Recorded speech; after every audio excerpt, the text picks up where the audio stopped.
Литературные ночи с Василем.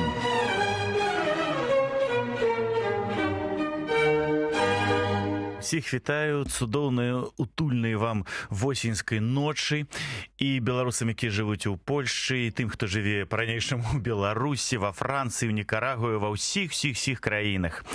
Наш герой сённяшні, Міхась Чарот, ён любіў вандроўкі, ён любіў падарожжы.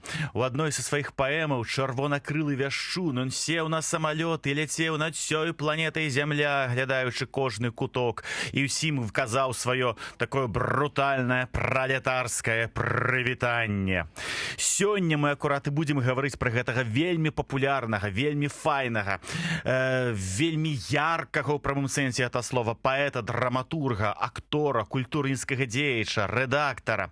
І мне дапамогуць тут цудоўная спадарня Алена. Вітаю ўсіх.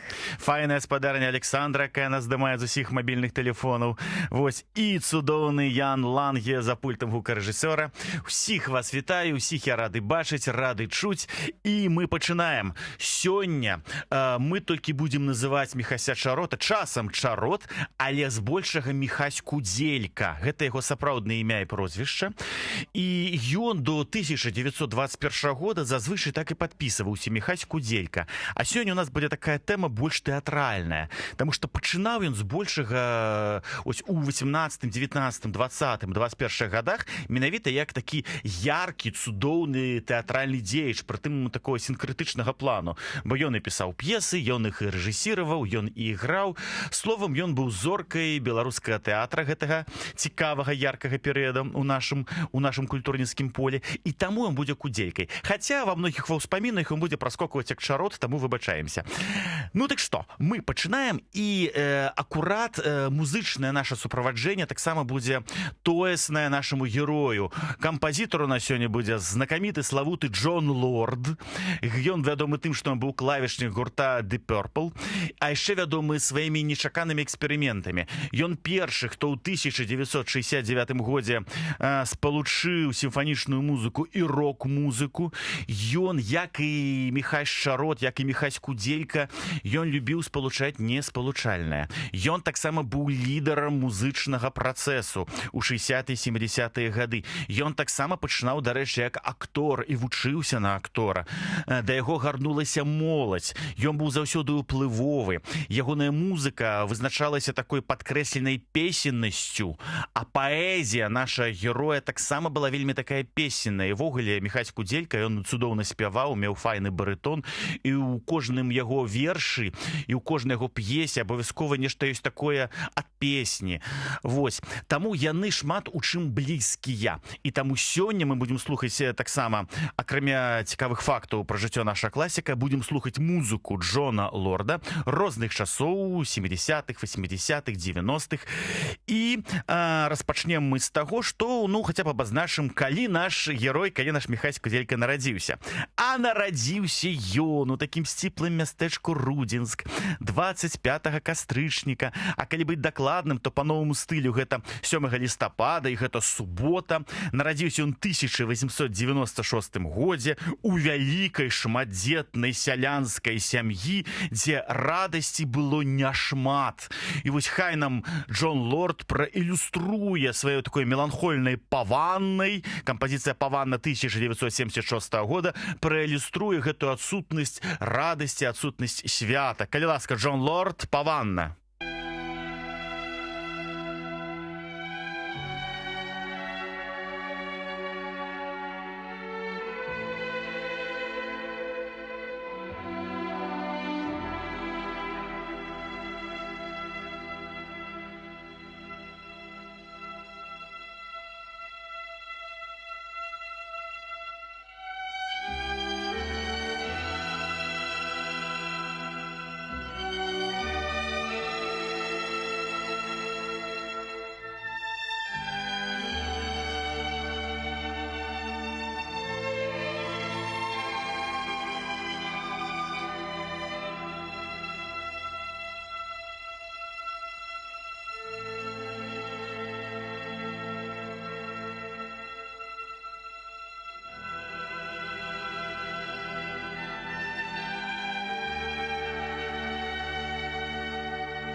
Вось такая самотная, меланхольная паванна.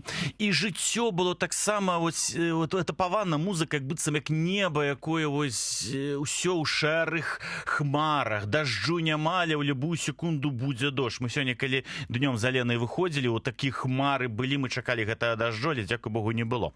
Дык вось, паводле літаратуразнаўцы Міколы Мішчанчука, Дзед Міхася Кудзелькі служыў у панскім двары, займаўся ткацтвам, таму і атрымаў прозвішча, якое адпавядала яго занятку. А ў жыцці Кудзельку панавала беднасць, сваркі ў сям'і і заўсёдная нястача. Па ўспамінах паэта Міколы Хведаровіча, які добра ведаў Міхася Кудзельку, мы сёння часта будзем згадваць успаміны Міколы Хведаровіча. Дык вось. Назаўсёды запомнілася мне маленькая вясковая хаціна з падпёртымі сценамі, з дзіравую страхою. Маленькія акенцы яе прыплюшчана паглядалі з-пад нахмурнага застрэшша на далёкі разбег шырокага прастору, за якім цягнулася няроўная стужка сіняга лесу. Любяць беларускія пісьменнікі 20-х, 30-х, 40-х, 70-х гадоў паэты такія вось апісанні, але яны тут цалкам адпавядаюць таму, што і было. Была і дзіравая страха, і нахмурная застрэшша, і няроўная стужка сіняга лесу. Я там быў, я ўсё гэта бачыў.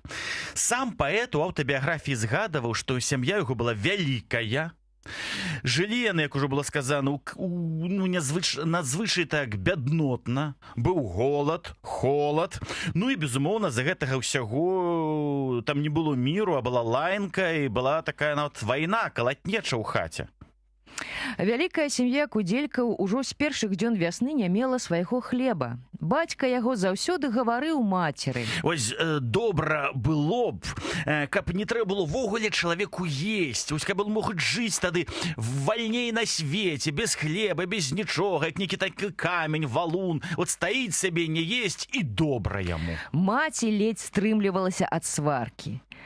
Ад якой толькі пачыналася сварка, Міхась па ўспамінах Хведаровіча. Вось, Міхась зазвычай тады выбягаў. Міхась ужо не любіў крык, не любіў лямат. З дзяцінства ён цягнуўся да гармоніі. І што ж ён рабіў? Ён ішоў на гароды, ён ішоў у поле шукаць гнёздаў жаваранкаў. Ён лавіў матылёў, якіх было безліч, які там лёталі над кветкамі. Накрываў іх бацькавую шапкаю, нанізаваў на доўгую нітку, а потым тапіў у лужы. А яны ў вадзе ніяк не танулі і так дрыготна ўзмахвалі сваімі анямелымі крыльцамі. Па словах нашага героя, яму надзвычайна падабалася ездзіць на начлег і цэлую ноч праводзіць з хлопцамі каля вогнішча і слухаць казкі і апавяданні пра рознае страхоцце. Гэта мы гаворым пра дзяцінства Чарота. Вось. І гэта вельмі важна зразумець. Это цяга тапіць гэтых бедных матылькоў, а затым ноччу з хлопцамі ехаць у ты цёмны лес, дзе он просто уяўляў, што на яго глядзяць розныя монстры, розныя міфалагічныя істоты. І пра гэта Міхась Кудзелька згадаваў у паэме 1924 года «Беларусь лапцюжная». Шмат разоў я калісь на начлезе, прызнавацца сягоння нялоўка, нібы бачу, лясун з дрэва лезе, жараб'ё мне казалася воўкам. Сачыняць жа, па словах Міхася Кудзелькі, он пачаў яшчэ не ўмеючы пісаць. Браў якую-нибудь народную песню, пераплятаў яе з выдуманымі ў рыфму радкамі, а пісаў увогуле он ужо складаў першыя вершы на 13-м годзе свайго жыцця. Напісанае ж хаваў, нікому не паказваў, ні тату, ні маме, ні шматлікім братам, ні сёстрам, ні сябрам. У 9 жа гадоў нашага героя аддалі ў навуку. Паводле таго ж Міколы Хведаровіча, з 9 гадоў Міхася аддалі вучыцца грамаце. У той час у Родзінску не было школы, вучыліся ў дырэктара, хатняга настаўніка. Адзін тыдзень у адной хаце, другі тыдзень у другой, і такім чынам школа вандравала па ўсёй вёсцы з канца ў канец. Ад нуднага паўтарэння балела галава. Хацелася хоць каго-нибудь ушчыкнуць, там суседа ці суседку, пацягнуць за валасы, бо сумна, нудна. За гэта дырэктар, і, думаю, правільна рабіў, лупцаваў лінейкай, ставіў на калені, ставіў на гарох, альбо са злосці. Цікава, адкуль гэта ведаў Хведаровіч, але са злосці дырэктар можа схапіць за вушы такога вот нашага героя, Міхася Кудзельку, і падняць аж пад самую столю, з чаго вынікала, што дырэктар быў быў вельмі моцны, ці ён выкарыстоўваў дзяцей, ну як такі вось, ну, агрэгаты спартыўныя, каб была мышца такая добрая. Пасля таго, як Кудзелька скончыў урудзенскую школу, ён надумаўся паступаць у маладзечніцкую настаўніцкую семінарыю. Але набытых ведаў не хапала. Каб недзе набыць кніжак, неабходных для падрыхтоўкі, Міхась звярнуўся да студэнта Петрачкова, што прыязджаў на канікулы да бацькоў у Рудзенск. Гэта вельмі важна, мець свайго такога умоўнага студэнта Петрачкова. Вось у Максіма Богдановича быў Сергей Палуян, які натхняў яго, які даваў яму нейкія цікавыя кнігі, дасылаў, дзякуючы якому Богданович пачаў нарэшце друкавацца ў нашай Ніве, а ў Міхася Кудзелькі з'явіўся студэнт Петрачкоў, які, убачыўшы, што наш герой таленавіты паэт, які піша, які цягнецца да от слова гэтага літаратурнага, ён з ім бясплатна займаўся, ён яго рыхтаваў да семінарыі, ён яму даваў кнігі, ён яго падбадзёрваў, ён яго натхняў. І вось на гэтай натхнёнай ноце давайце яшчэ крыху паслухаем Джона Лорда, таксама кампазіцыя 1976 года з альбома «Сарабанда». Кампазіцыя называецца «Джига».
Якая натхнёная джига.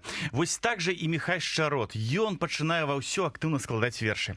І ў гэты час ён вучыцца ў маладзечанскай настаўніцкай семінары. Гэта было тое месца, семінарыя настаўніцкая, куды часта ішлі дзеці бедных сялян. Мы памятаем, што і Владзімір Дубоўка вучыўся ў семінарыі настаўніцкай, Янка Маур, і наш сённяшні герой Міхась Шчарот. Усе былі там. Дык вось, ён там вучыўся і вершы свае ўпершыню даў пачытаць настаўніку гісторыі Івану Івановичу Рэйнскаму. І гэты Іван Іванович мудры хваліў яго вершаваныя спробы. Але раіў больш пісаць не пра палітыку, а пра прыроду. Так, таму што наш герой ужо хацеў пісаць нешта такое востра сацыяльнае. Гэта было ва ўсе часы небяспечна. Цікава, дарэчы, што праз некалькі гадоў гэты самы настаўнік пяройдзе з маладзечанскай семінарыі ў Новавілейскую, і там стане добрым сябрам для іншага нашага ў будучым геніяльнага беларускага паэта Владзіміра Дубоўкі. І Шчарот і Дубоўка ў сваіх успамінах удзячным словам будуць згадваць Івана Рэйнскага. Калі хто з аднакласнікаў спрабаваў пасмяяцца з паэтычных практыкаванняў нашага героя, то атрымліваў па мордзе. Вось менавіта па мордзе. Дык вось, па ўспамінах Міколы Хведаровіча.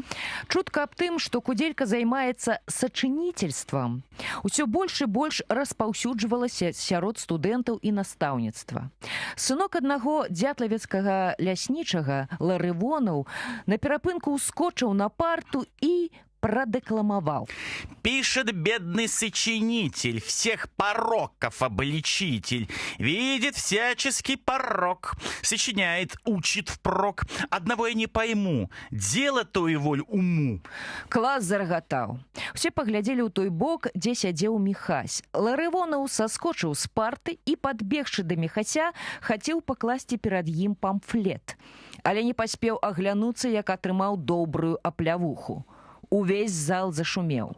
Пасля гэтага выпадку больш ніхто не спрабаваў крыўдзіць нашага паэта. Затым наступае, як мы ведаем, Першая сусветная вайна, але тут Міхасю Кудзельку шансуе. Не той, што шансуе, што не прымае ввогуле ўдзел у вайне, што яго ў армію не прызываюць. Не, ў арміі ён быў, але ў адрозненні, скажам, ад Максіма Гарэцкага, які ваяваў, які быў цяжка паранены. Дык вось, у адрозненні ад гэтага выдатнага празаіка, Міхась Кудзелька служыць афіцэрам запаснога палка ў Кузнецку, і там фактычна ўсю вайну і прабывае. І самае ж цікавае пачынаецца ў яго з вясны 1918 года. У гэты час ён пераязджае ў Менск і восенню 18 года знаёміцца са сваім каханнем Алесей Александрович. О, гэта знакавая была дзяўчына. Яна сястра ў будучым знакамітага савецкага паэта Андрэя Александровича, які быў галоўны такі праўладны паэт у 30-е гады, а ў 20-е ён быў адным з пачынальнікам такой урбаністычнай ліры. Нават Алесь Дудар пэўны час быў пад уздзеяннем яго паэзіі. Ну, а ў гэты перыяд Андрэй Александрович ввогуле малы хлопец, а Алеся ўжо зорка. Алеся, яна служыць у хоры Владзіміра Тэраўскага. Алеся, калі я сустрэў чарот, боже мой, это ж колькі спадзяванняў, колькі жарсцяў, колькі расчараванняў, колькі крыўдаў, і колькі надзеяў ён перажываў побач з ёй, з-за яе, і колькі цудоўных ён рэчаў напіша, і драматургічных, і паэтычных. Вось адзін з першых яго твораў, які ён склаў у гонар сваёй каханай, верш, які называўся, так і называўся рамантычна «Романс», і быў упершыню змешчаны ў 5-6 нумарах часопіса «Рунь» у 20-м годзе. Вось паслухайце гэты верш «Романс». Спявай мне, дзяўчынка, пра кветкі, пра гай, пра лепшыя дні, пра вясну, пра наша каханне, галубка, спявай, пад ціхі твой спеў я засну. Ці помніш спатканне, нясмелы пагляд, нам зорка там з неба упала, там месячык ясны ўзіраўся на сад, ты думкі мае ўгадала, і песню пачуе, ты пела тагды, а гукі несліся далёка, той песні вясенне сталі сляды, у сэрцо запалі глыбока. Гады праляцелі, нібы неўзначай мы разам спаткалі вясну. Дык зноў тую песню, дзяўчынка, спявай, пад ціхі твой спеў я засну. Цуд, пад ціхі твой спеў я засну. Выдатны верш. Ну, адзінае, што гэта вот не ўзначай гэты русізм. Гэта, на жаль, вот нашаму герою было ўласціва. Тут трэба сказаць, што, мабыць, вельмі пастаралася маладзечанская настаўніцкая семінарыя, якая там, мабыць, настаўнікі вельмі добра выкладалі расейскую мову, і нашыя беларускія дзеткі, хочаш не хочаш, нават калі затым пачыналі пісаць па-беларуску, гэтыя неўзначаі ў іх творчасці там-сям трапляліся. Ён цудоўна тут пісаў пра песню, пра то, што дзяўчынка спявае мне, я буду спаць і бачыць файныя сны, бо голас у Алесі Александрович па праўдзе быў цудоўным. Яна шыкоўна спявала, яна была прафесійная спявачка, ён быў зачараваны тым, які яна выводзіла арыі. Вось, але зараз давайте паговорым не пра голас Алесі Александрович, а вось пра гэты часопіс «Рунь», дзе быў надрукаваны гэты верш. Это вельмі важны часопіс, адзін з самых таких цікавых часопісаў у Менску, і паралельна з вершамі проста Міхася Кудзелькі там друкавалася п'еса, у тым жа нумары друкавалася п'еса «Прымакі» Янкі Купалы. Это была камічная п'еса, і Купала сваёй драматургіяй у далейшым вельмі моцна ўплываў на драматургію Міхася Кудзелькі. І ввогуле Купала і Міхась Кудзелька, яны заўсёды былі ў такім, скажем, утвешным такім культурніцкім двубоі. Это быў узаемаўплыў, узаемапапрокі. Гэта яны адзін без аднаго не маглі, але гэта была такая нелагодная, ось нелагодна так Кудзелька вучыўся у Янкі Купалы, а заўсёды з некай рэўнасцю. Чаму з рэўнасцю? Таму што Алеся Александрович вельмі любіла паэзію Янкі Купалы і так крыху крытычна ставілася да таго, што пісаў наш герой, што пісаў Міхась Кудзелька.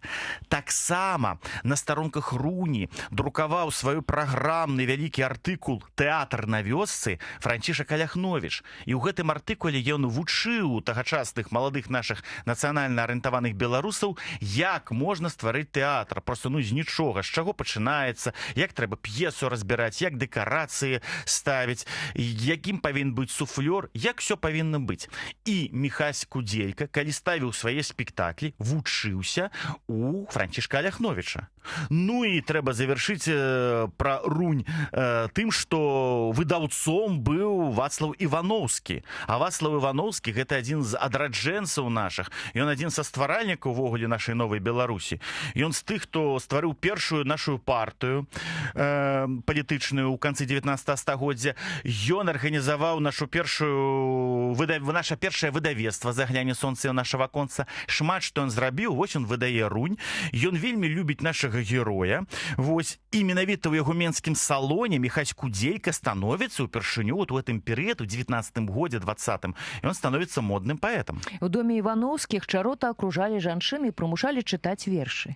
Міхась чытаў, і жанчыны безагаворачна прымалі чарота, шумна выказваючы апладысментамі сваё захапленне. Ну, вось, напрыклад, такі верш напісаны ў тым годзе.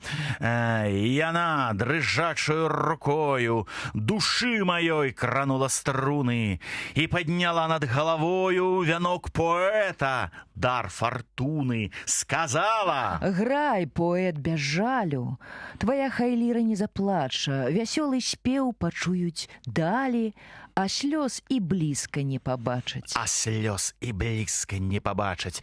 Міхась Кудзелька умеў эфектна дэкламаваць свае вершы, і ўсе дамы, безумоўна, яму апладзіравалі, яны былі ўсе цалкам за яго, яны былі ў яго закаханыя. Слухаем кампазіцыю Джона Лорда «Арія».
Алена слухала эту песню і кажа, мне нешта Тэрывердзіева гэта нагадывае. Ну так і не дзіва, таму што выдатны меладыст Тэрывердзіеў і Джон Лорд жылі ў адзін час, у светлыя 1970-е гады, конечно, любілі ствараць такія самотныя, меланхольныя, меладраматычныя, цудоўныя мелодыі. І чаму такая мелодыя у нас? Ну, таму што, безумоўна, мы зноў пераносімся ў восень, у 1918 год, Менск, раён Камароўкі. Эта мелодыя выдатна ілюструе вось гэты вось восеньскі такі халодны, меланхольны час.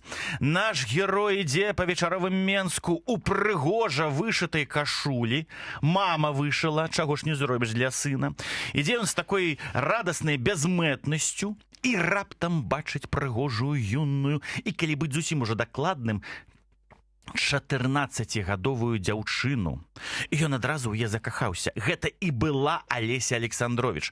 Адразу хочу сказаць, што тады, калі табе 21, а дзяўчыне 14 ці 15, гэта было цалкам нармальна закахацца і прызнацца ёю каханні. Таму што, ну, ты дапатопныя часы, ці это 19 стагоддзе, ці першая палова 20 стагоддзя, ну, нічога дзіўнага тут не было.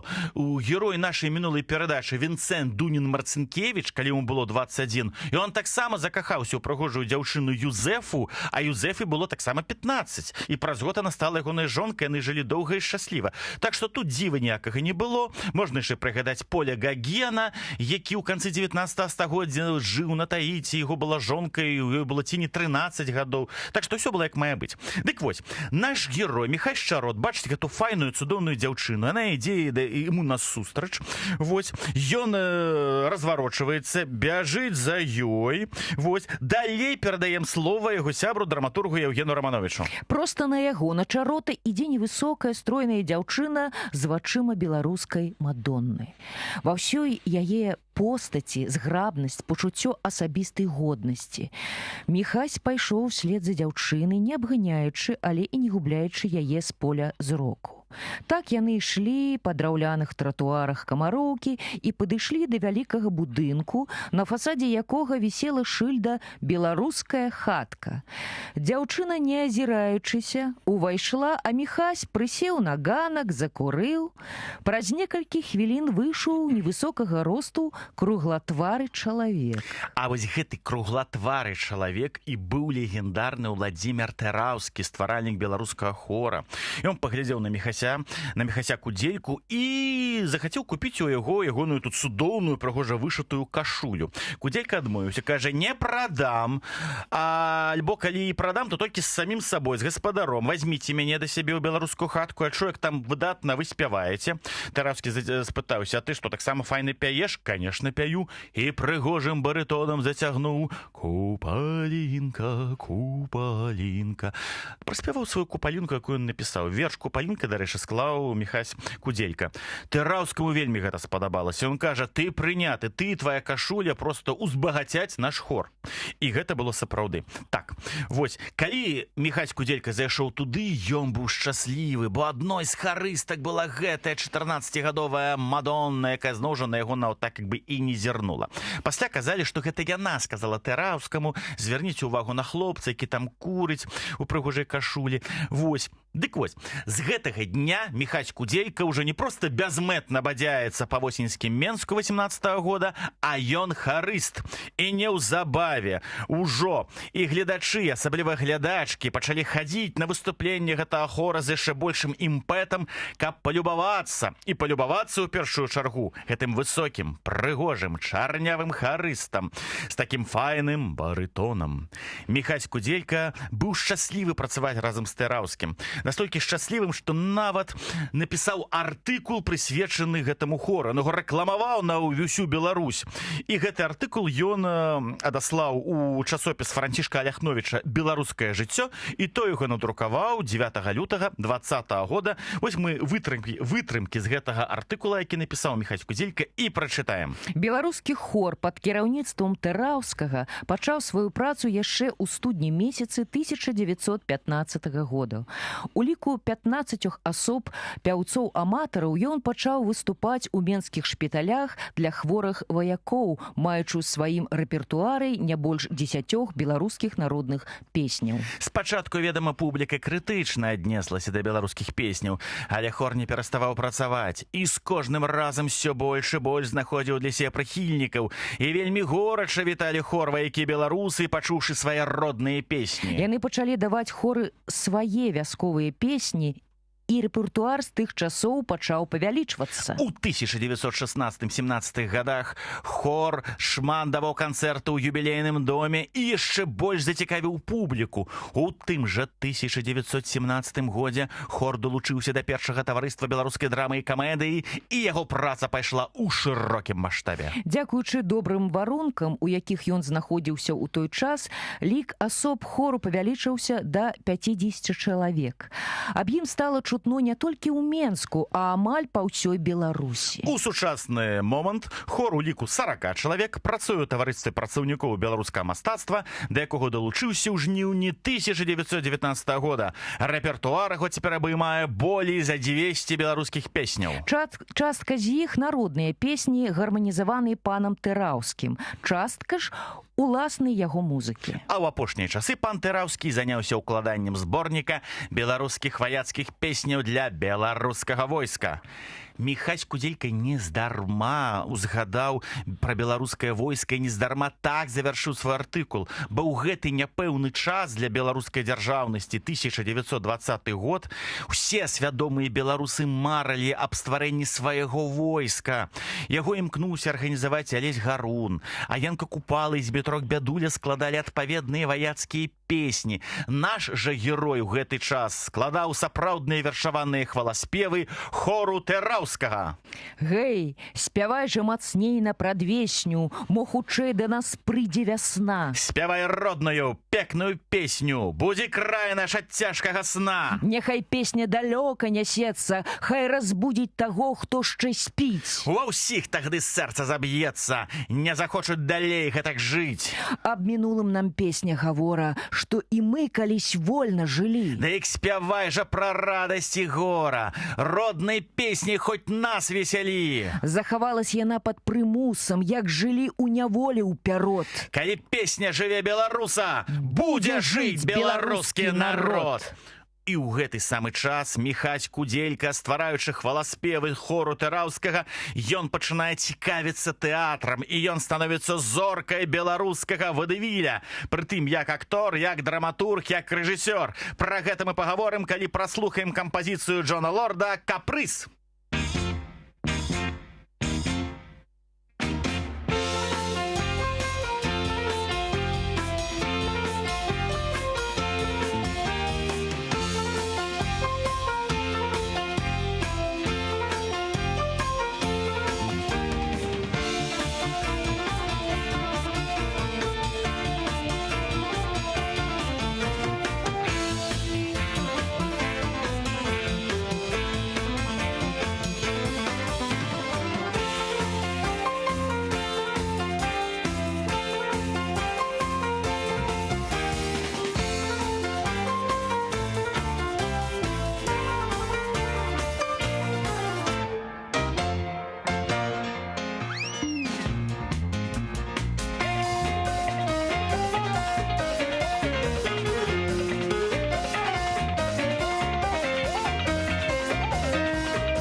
Кудзелька – слаўны тэатральны дзеяч.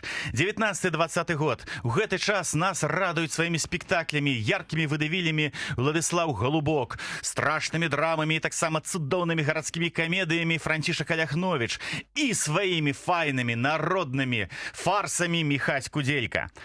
У газете «Беларусь» за 1919 год, нумар 56, читаем. 27 снежня у клубе Центра Белсаюзу таварыствам працаўнікоў беларускага мастацтва была зроблена вечарынка. Спачатку выступіў хор звяздою і прапеў калядныя песні. Абраз быў досыць прыгожы. Потым была пастаўлена камедыя аднаактоўка «Кудзелькі», у которой аўтар з вялікім гумарам правёў роль дзеншчыка. Святляк у ролі афіцэра быў на сваім месцы. Верас у ролі каханкі і Зарніца, пакаёўка, гралі жвава. Лапаць даў добрага тыпа жыда-мясніка. Наогул п'еска прайшла жыва і публіка шчыра рагатала. А паралельна з вясёлым і, на жаль, не дайшоўшым да нас вадывілем Кудзелькі, Францішак Аляхновіч у гарадскім тэатры рыхтуе 2 студня другі паказ сваёй брутальнай драмы «Страхі жыцця». Было куды пайсці. Наступная п'еса прыносіць нашаму герою славу выдатнага беларускага камедыёграфа просто па ўсёй Беларусі он становіцца вельмі папулярным. Гаворка вядзецца пра культавую п'есу «Мікіта ў лапаць», якая і па сёння з поспехам ідзе на сцэнах многіх народных і прафесійных айчынных тэатраў. Прэм'ера п'есы, калі верыць газеце «Беларусь», адбылася ва ўторак 8 сакавіка 1920 года. 8 сакавіка адбылося адчыненне клубу таварыства працаўнікоў беларускага мастацтва ў памяшканні беларускай хаткі на конным пляцы. Ставілі камедыю «Кудзелькі Мікіта ў лапаць». Камедыя якраз пад густ тае разнастайныя публікі, которая збіраецца ў хатку. Добра граў сам аўтар камедыі ў ролі Мікіткі і, як заўсёды, прыемна вызначалася сваёй ігрою ў ролі малаціцы-суседкі Лабановская. Далей рэцэнзент, он такі строгі, уедлівы. Далей он пачынае крытыкаваць пастаноўку і знаходзіць наступныя недахопы. Напрыклад, ён тут крытыкуе беларускую мову. Мусім адзначыць, што трэба заўсёды шанаваць чыстату мовы. Па-беларуску не можна казаць «дзявалася», «пабіў», а трэба «дзеўся», «набіў» альбо «збіў». Пабіць можна шклянку, міску, пляшку, а не чалавека. Крытыкаваў таксама гэты наш рэцэнзент і адзенне. Што да сялянскіх гарнітураў? Беларусы не носяць сарочак паверх нагавіц. А калі дзе і носяць, дык гэта не характэрна для беларусаў. Гэтак сама Беларусь не ведае сарочкі з вышыванай грудзінай. Гэта украінізм. Беларус носіць сарочку заўсёды ў нагавіцах, і толькі старыя дзяды на старасці носяць гэтак сарочкі, як мы бачылі учора на сцэне. Трэба прыглядацца да народу і ўмець лавіць тыповыя рысы. Беларусы, запомніце, насіце сарочку ў нагавіцах, будьце самімі сабой, будьце беларусамі. Так хочется сказаць пасля гэтай рэцэнзіі. Але наш рэцэнзент убачыў у гэтым спектаклі і плюсы. Самым такім вялікім плюсам, безумоўна, для яго гэта было мастацкае афарбленне спектакля. Як прыемную навіну тэатру трэба адзначыць беларускую дэкарацыю работы Язэпа Драздовіча. Вясковая вуліца выйшла вельмі добра. Трэба гэта паставіць у заслугу таварыству працаўнікоў беларускага мастацтва. Як это файна, спектакль чарота, у сэнсе Кудзелькі ўсё яшчэ. Ён іграе адну з галоўных роляў. Драздовіч мастак, ужо цуд. І, дарэчы, простая публіка была абыякавай да падобных строгіх водгукаў. Яны полюбілі п'есу. Яны смяяліся з гэтых немудрагеліста зразумелых і выразных жартаў, якія нагадывалі кінематаграфічныя жарты тагачаснага геніяльнага кінакоміка Макса Ліндера. Вось, публіка была ў захапленні ад самога Міхася Кудзелькі, які сыграў ролю дурнаватага і такога кранальнага ў сваім каханні да дзяўчыны Зоські Мікітку. Публіцы ўсё гэта вельмі спадабалася. Зараз мы вам прачытаем адзін з эпізодаў з гэтай п'есы. Там ёсць Саўка, каханы Зоські, і он кудысьці збіраецца выйсці, ну і з'яўляецца Зоська і пытае яго. Саўка, а куды ты сабраўся? Саўка адказвае: «Пайду, разнясу жуду, пагляжу, як гуляюць хлопцы ды дзяўчаты, мы пойдзем разам. А я забыўся, што твая маці ў хаце, она цябе не пусціць, а я буду там, дзе гуляюць». Не, даражэнькі, я не пайду, бо тата вернецца. Баюся зноў, каб не біліся з мамаю. Ну, паб'юцца і пагодзяцца, а я пайшоў, а вось вечарам...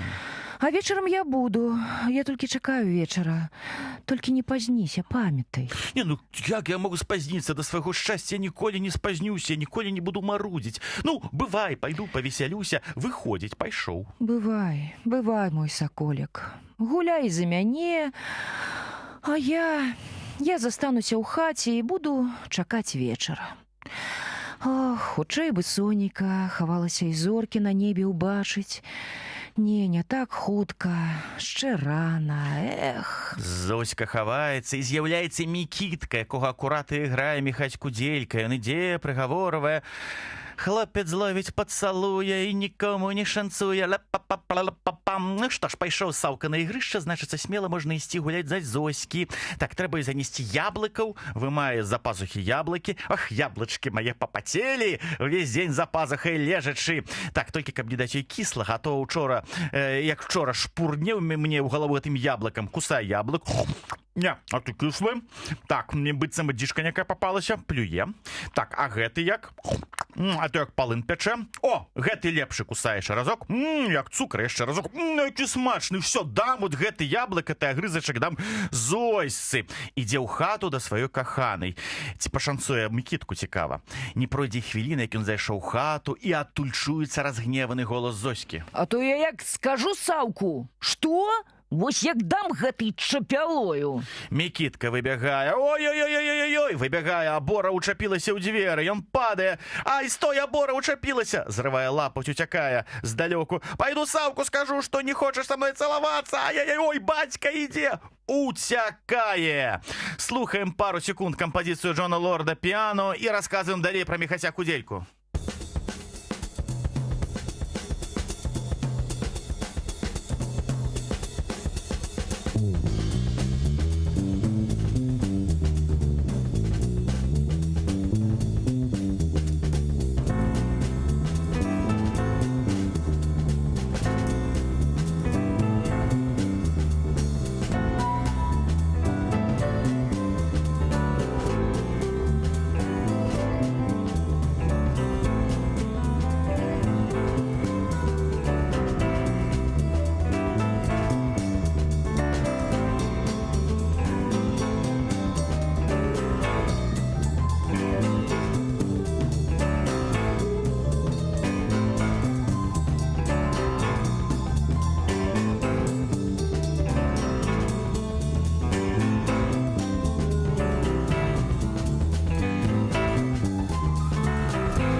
Наш герой Міхась Кудзелька – папулярны харыст, зор каменскай сцэны, аўтар паспяховых фарсаў вадывіляў Мікіта ў лапаць, жанік без шлюбу, слуцкая варона. Ён марыў толькі пра адно, каб яго каханая Алеся Александровіч звярнула нарэшце на яго ўвагу. Але хітрая Алеська дражнілася і так вот не-не, не так, не-не, не так казала. А часам, калі ў беларускую хатку заходзіў Янка Купала, то яна так падкрэслена весела шчабятала з аўтарам Паўлінкі, што наш герой, наш бедны Міхась Кудзелька адчуваў сябе, думаю, сапраўдным Атэлла. Ён, Кудзелька, павінен быў нешта прыдумаць, каб яна стала ягонай. І вось лета 1921 года і Міхась Кудзелька прыдумаў, як паланіць сэрца Алесі. Недалёка ад Менску ў адным ляску артысты беларускага тэатра пад кіраўніцтвам Еўстігнея Міровіча праводзілі купалле. Наш герой працаваў у гэтым калектыве і драматургам, і акцёрам, і ў літаратурнай частцы ён там працаваў. Вось, Алеся па-ранейшаму тады была сціплай харысткай. Дык вось, падчас купалля, калі вясёлыя артысты і артысткі скачуць праз вогнішча, наш герой сочыць, калі ж праз вогнішча будзе скакаць Алеся. Яго каханая скача, чарот кідаецца і лавіць. Ён нездарма так рынуўся насустрач сваёй каханай, бо правіла на купале простае. Калі ты здолеў злавіць дзяўчыну, якая скача праз вогнішча, то маеш поўнае права яе пацалаваць. Вось яна ўжо бах, яна ў яго руках. Міхась хоча яе пацалаваць, она вылузываецца з яго абдымкаў. І он кажа, я маю права, я тебя зловіў. Хопіць выдурняцца, ты казаў, што нечым мяне здзівіш. Так, я тебе здзіўлю, конечно. Я напишу п'есу про купальне, и ты сыграешь там галоўную ролю. Я тебе зараблю знакамітай на ўсю Беларусь. Не веру. Павер мне! Магчыма, Алеся сапраўды не паверыла. У гэтай сітуацыі па-сапраўднаму шчаслівым быў толькі галоўны рэжысёр тэатра Еўстігней Міровіч.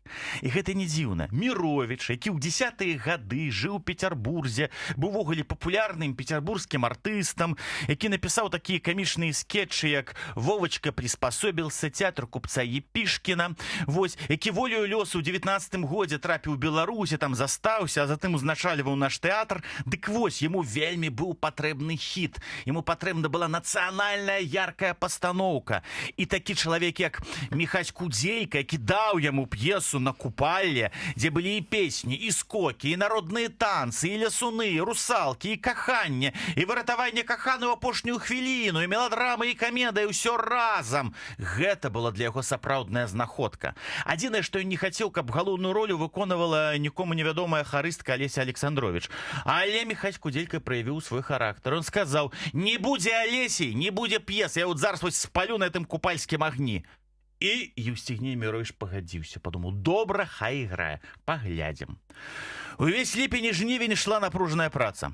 У спектаклі былі задзейнічаны ўсе сілы тэатра. Спевакі, танцоры, артысты. Кожны адчуваў, што творыцца нешта унікальнае. Прэм'ера адбылася ў верасні 1921 года. Музыку напісаў Владзімір Тараўскі. І адтуль гэта мелодыя «Купалінка, купалінка, цёмная ночка». Вось. Мастак Константин Елисеев, блізкі сябр, дарэчы, Янкі Купалы. Балетмайстар Константин Алексютович. Каханага Алесі сыграў Генрых Грыгоніс. Змітрок Бядуля, які быў не толькі геніяльным паэтам, але яшчэ і вельмі строгім крытыкам, назваў пастаноўку ідэальнай. А Янка Купала, які лічыў творы Міхася Кудзелькі крыклівымі, сказаў яму, што яго гэтае вось накупалле лепей за Паўлінку. Поспех быў фенаменальны. У гэтым годзе Міхась Кудзелька пачынае падпісваць свае творы, як ужо Міхась Чарот. У гэтым жа годзе ён мяняе свой стыль. У гэтым годзе прыходзяць ужо бальшавікі. Ён прымае бальшавікоў, ён прымае камунізм, ён прымае новую ідэалогію і стварае адзін з сваіх самых папулярных твораў, вельмі неадназначных твораў, вельмі такіх, спрэчных і вельмі папулярных па тым часе твораў, паэму «Босая на вогні», якая робіць яго каралём беларускага савецкага парнаса. І гэта пачынаецца час Міхася Чарота. Да яго горнецца моладзь. Ён становіцца праўдзівым лідарам беларускага літаратурнага працэса 1920-х гадоў. І пра гэта ў наступнай серыі мы пагаворым. Мы пагаворым пра яго перамогі, пра яго паражэнні, пра яго новыя каханні, пра тыя жарсці, якія з ім былі ў 20-е гады, і пра тое, што з ім здарылася ў 30-е гады. А пакуль што мы развітваемся з вами. Для вас працавала цудоўная спадарня Алена. Да новых сустрэч. Файная спадарня Александра. І спадар Ян. І я, Васіль Дранько-Майсюк. Дзякую вам вялікі, выдатныя вам ночы. Хай вам Міхась Кудзелька прысніцца. Чытайце яго выдатную п'есу на купалле. Спявайце купалінку. А пакуль што пад фінал вясёлы і яркі Джон Лорд. Яго варыяцыя на тэму такаты і фугі ре мінор Йогана Себастьяна Баха. Да пабачэння!